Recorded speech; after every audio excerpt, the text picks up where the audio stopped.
Olá, Natália, sou mulher cis, branca, de cabelos longos, cor castanha escura, olhos castanhos. Estou vestindo uma regata branca e atrás de mim tem uma parede branca. Hoje eu vim apresentar o meu trabalho, né, para o evento, do qual o título é A Maternidade Acadêmica, um estudo psicanalítico com pesquisadoras da pós-graduação.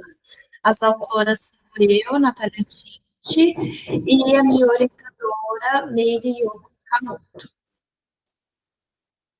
Bom, para começar, gostaria de pontuar a visão romanceada da construção do feminino ocidental, né? Essa visão foi construída a partir de preceitos teóricos, científicos, religiosos, econômicos, da quais colocam a mulher numa posição de cuidado, cuidado com os familiares, com os filhos, com o cônjuge e com o lar. Essa posição de passiva, de cuidados com o outro, coloca, também influenciou o acesso tardio das mulheres à educação e também ao acesso majoritariamente maior de mulheres em cursos que estimam cuidados com o outro. Peço desculpas, está tendo uma obra próximo ao meu apartamento, do qual eu acho que está influenciando um pouco no som. Mas, por fim, influenciou, né, o acesso tardio às mulheres à educação e também a, a escolha do curso, né?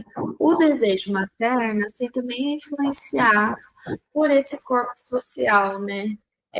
Hoje a mulher, atualmente ainda, né, a mulher ela é colocada nessa posição de corresponder a essas expectativas de se tornar mãe, de se tornar esposa, de dar conta dos cuidados de todo mundo, e daí a gente vai pensando um pouco na sobrecarga feminina, diante o desejo de se profissionalizar. Né? O desejo de se profissionalizar, a gente acredita que está muito imbricado com as motivações pessoais, né, dessa mulher, aquilo que ela deseja, onde ela deseja ficar, como categoria de intelecto, de especialização da sua área, enfim. Quando essas mulheres são graduandas e mães, elas enfrentam desafios diversos, né? Como falta de estrutura nas universidades, falta de auxílio financeiro, habitacional, apoio acadêmico. Então, o insight assim, principal é pensar nos ideais que são atribuídos ao feminino e que também são subjetivados pelo feminino, e os anseios da carreira acadêmica, como que isso pode se tornar conflitante. Então, o objetivo principal é levantar discussão sobre os impasses que as mulheres mães acadêmicas enfrentam na pós-graduação brasileira, visando compreender seus anseios pessoais e internos, né?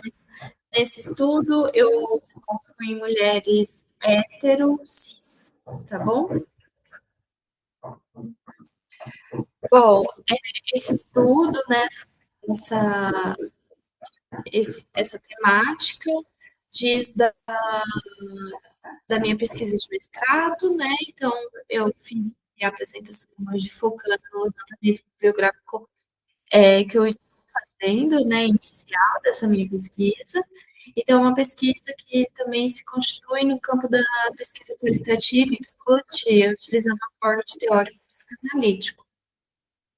O aporte teórico psicanalítico, a gente vai pensando dentro do espectro dessa construção do desejo materno, construção dos ideais femininos, o que se espera dessa mulher, então como essa mulher se subjetiva a partir disso, né? A gente vê aí escritos da psicanálise, o Freud falando sobre o feminino, a gente questionamos até sobre estes, mas o foco principal também é outra nuance que a gente traz sobre os estudos psicanalíticos são as teorias da psicanálise vincular, que são grupos, famílias, instituições, né?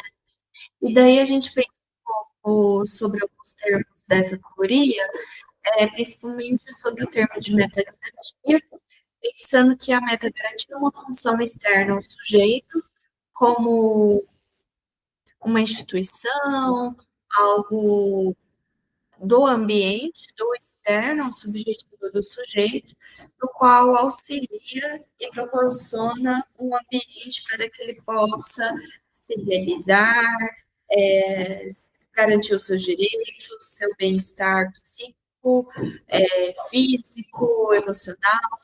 Então, a gente pensa que os programas de pós-graduação, aqui eu foco em programas de pós-graduação do ensino superior público, a gente pensa que esses programas eles poderiam servir como essa meta-garantia ao sujeito, como essa função externa a essas mulheres mães discentes da pós-graduação que seriam então beneficiadas com acesso a recursos habitacionais, garantias de qualidade do ensino, tanto a prorrogação desse ensino, tanto acesso a faculdades dentro da universidade, a creches, enfim. E daí a gente pensando no bem-estar e na saúde mental dessas mulheres, e por vezes se encontram em conflitos entre a maternidade, que é algo que é socialmente também demandado, né? Uma posição extrema de cuidado, mas também algo que elas queiram para se formalizar, para se especializar, que é a do desejo íntimo, né? Que seria a doação. Então, a gente traz esse conflito, né? As mulheres brasileiras, elas são as principais cuidadoras do lar, segundo os dados aí do IBGE.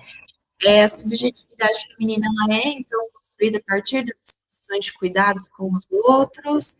As políticas de permanência poderiam ser essas metas garantias, essas funções auxiliadoras para que essas mulheres consigam progredir nos seus estudos e na sua carreira.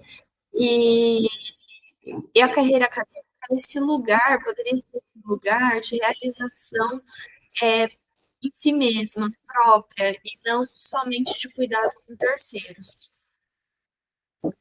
Bom, então eu concluo aqui que, dessa maneira, né, eu conto alguns questionamentos, né, que um caminho menos custoso para essas mulheres, né, na situação de acesso à sua realização pessoal, mas também às garantias de direitos, né, as políticas de permanência, elas servem, elas são executadas, elas poderiam servir como esse apoio subjetivo, como essa meta-garantia do qual eu questiono, do qual eu vislumbro que pode sim ser, né? Enfim, são questionamentos que eu estou trazendo aqui para vocês, também com o intuito de pensar na minha pesquisa, acho que eu nessa toada, né, nesse direcionamento.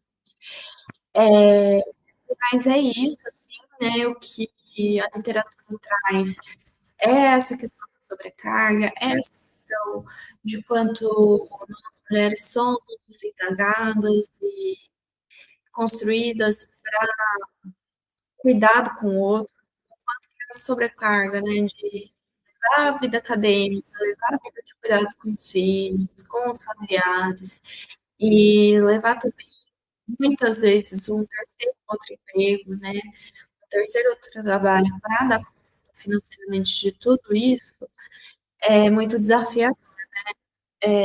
Também para, de certa forma, investigar serviços de apoio, que também acredito que seja aí, junto com as políticas de permanência, um caminho de meta-garantia, objetivo, que as mulheres consigam se especializar, entrar ainda mais no mercado de trabalho e se realizar profissionalmente de alguma forma. Por mais é isso, deixo os meus agradecimentos. Muito obrigada.